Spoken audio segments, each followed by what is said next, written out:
نبی پاک صلی اللہ علیہ وسلم کا ارادہ نہیں تھا جنگ کا، حضور جنگ کے لیے نہیں نکلے تھے۔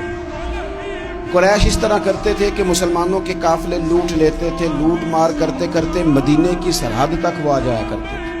ایک قافلہ ابو سفیان لے کے جا رہے تھے تجارت کے لیے، تو اس میں سارے کافروں کا مال شامل تھا۔ ایک قافلہ جایا کرتا تھا، سارے اپنا اپنا مال شامل کر دیتے تھے۔ جو کہ یہ مسلمانوں کو ستاتے تھے، تو آج حضور علیہ السلام نے ارادہ کرم کیا کہ ان کے قافلے کو ہم نے بھی روکنا ہے، تاکہ ان کو اس بات کا احساس ہو کہ اس طرح نہیں کرنا چاہیے۔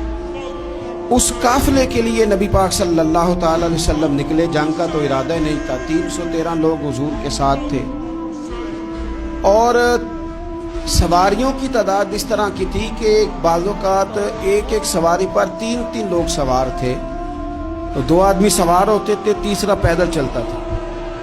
اور قربان جائیں، حضور علیہ السلام کی مساوات کا یہ عالم تھا کہ نبی پاک تھے، حضرت مولا علی تھے اور جناب زید تھے۔ 2 سوار ہوتے تھے، ایک پیدل چلتا تھا۔ جب 2 غلاموں کے سوار ہونے کی باری تھی، آقا کے پیدل چلنے کی باری تھی، تو حضرت علی نے اور جناب زید نے عرض کی، حضور آپ بیٹھ جائیں، ہم پیدل چلتے ہیں۔ حضور فرمانے لگے، نہ تمہارے اندر طاقت زیادہ ہے اور نہ تمہیں ثواب کی ضرورت زیادہ ہے۔ مجھے اللہ نے طاقت بھی زیادہ دی ہے اور میں ثواب سے بھی مستغنی نہیں ہوں، لہذا تم اگر پیدل چل سکتے ہو تو میں بھی پیدل چلوں گا میں بھی پیدل۔ یہ چیز مساوات پیدا کرتی۔ حضور اس طرح جا رہے تھے۔ ابو سفیان بڑے تیز آدمی تھے۔ جب پتہ چلا نا کہ مسلمان حملے کے ارادے سے آ رہے ہیں، تو ایک بندہ جلدی سے دوڑایا، مکے جا کے بتاؤ تم سب کا مال میرے پاس ہے۔ تو مسلمانوں نے حملہ کر دیا۔ خود اس طرح کیا کہ جس رستے سے وہ جا رہے تھے وہ رستہ بدل کے رستہ کوئی اور اختیار کر لیا۔ قافلہ بھی بچ کے نکل گیا۔ اہل عرب کا طریقہ تھا ایمرجنسی اعلان کرنے کا، ہمارے ہاں بھی طریقہ ہے، بریکنگ نیوز ہے نا جی، چور آ گیا۔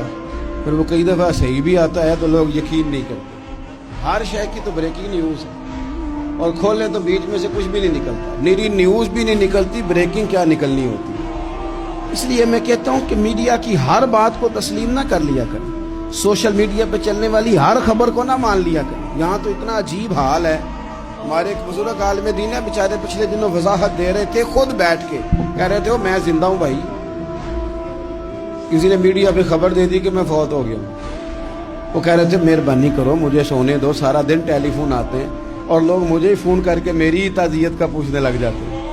تو اس طرح نہ کریں، کیا صرف تھوڑا سا میڈیا چلانے کے لیے جھوٹ بولا جائے؟ بہرحال انہوں نے جو بندہ بھیجا تو بریکنگ نیوز کا وہاں بھی ایک طریقہ تھا۔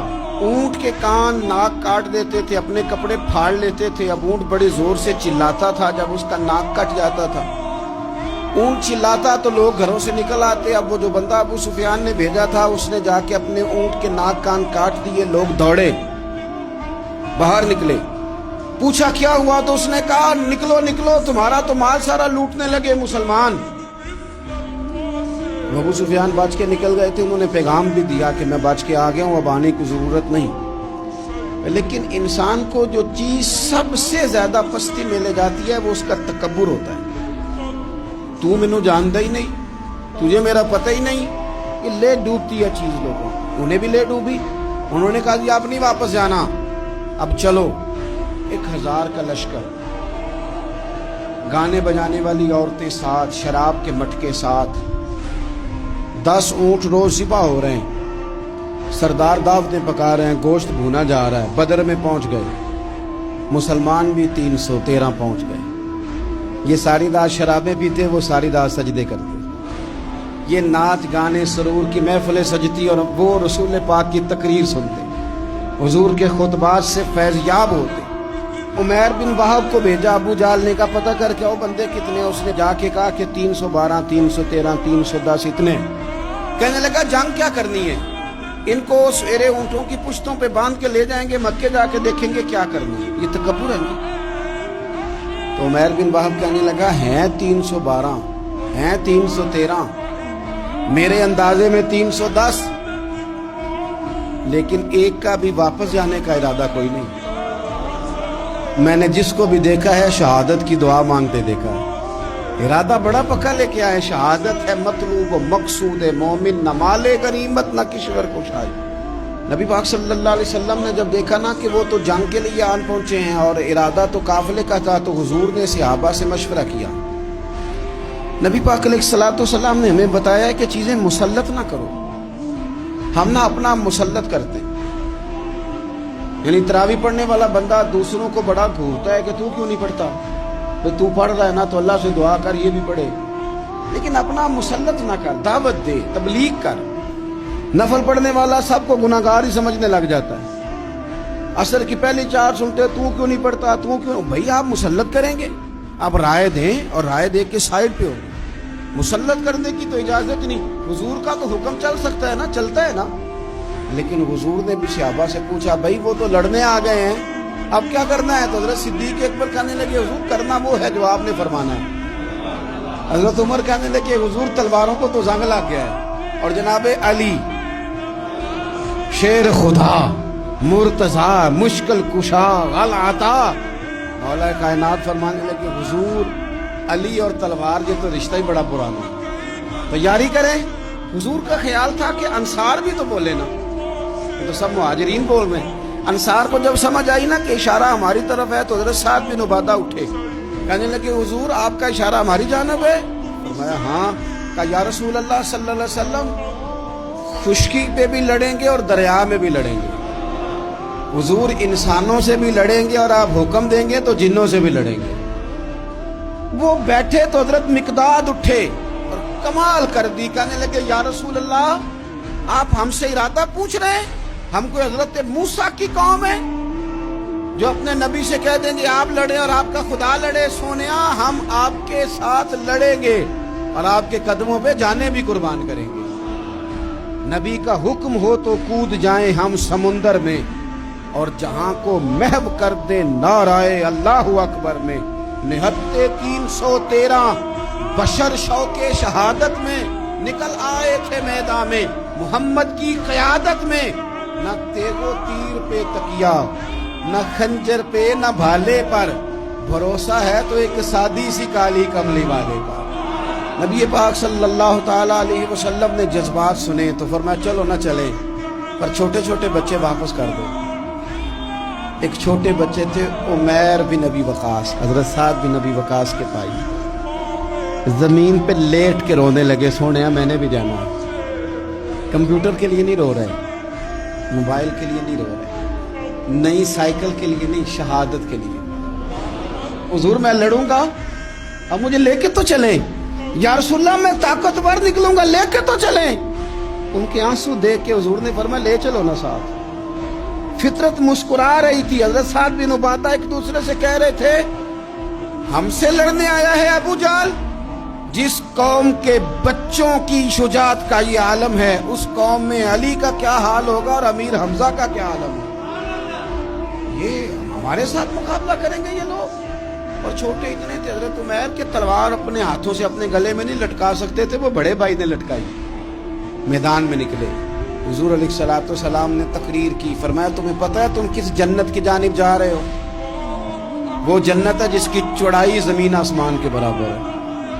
حضرت عمیر بن حمام انصاری ایک صحابی تھے. جب کریم نے فرمایا نا جنت کی چوڑائی، کسی چیز کی لمبائی زیادہ ہوتی ہے چوڑائی کم ہوتی ہے، جب فرمایا نا کہ چوڑائی زمین آسمان کے برابر ہے تو حضرت عمیر بولے، کہنے لگے واہ واہ واہ واہ. کھجوریں کھا رہے تھے. حضور نے فرمایا تو بڑی واہ واہ کر رہا ہے، کہ سونے اتنی جنت پیاری ہے تو ہم دور کیوں ہیں؟ یہ دے نا ذرا تلوار. جلدی سے میدان میں نکلے، اللہ نے انہیں شہادت عطا فرمائی. رات ساری وہ مست رہے شراب کے نشے میں اور حضور ساری رات مصلی پہ رہے، ساری رات دعائیں میں. پتہ کیا کہا؟ اے اللہ یہ میری کل کمائی تھی 313 جو میں لے کے آ گیا، اگر یہ ہلاک ہو گئے تو قیامت تک کون تیری عبادت کرے گا؟ ان کی مدد فرما. اور ایک رات پہلے صفیں بھی سیدھی کرائیں، بلکہ صفیں سیدھی کراتے حضرت سواد کے پیٹ پہ چھڑی لگ گئی تو انہوں نے کہا حضور بدلا دیں. حضور نے کپڑا ہٹایا تو انہوں نے وجود چومنا شروع کر دیا. حضور نے ہمیں سبق دیا کہ صفیں بھی سیدھی کرانی ہے اور دعائیں بھی کرانی ہیں. صف بھی سیدھی ہو، مصلی بھی آباد، دونوں کام کرنے. اور پھر توکل ہو، پھر تمہارا دل جمے کہ انشاءاللہ فتح اللہ مسلمانوں کو